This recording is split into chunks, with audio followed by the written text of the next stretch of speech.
Okey, Assalamualaikum. Banyak yang tanya dekat saya kan, macam mana sofa-sofa semua tu dah siap ke belum kan? Okey.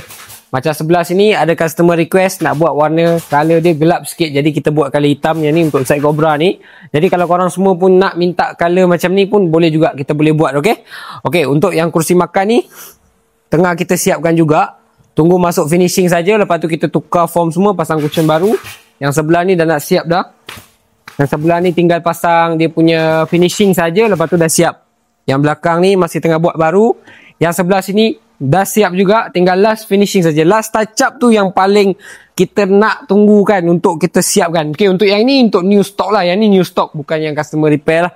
Yang repair semua belah belakang ni.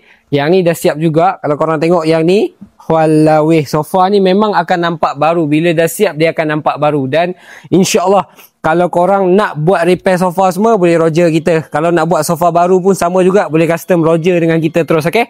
Apa-apa HB Jati nilai 3.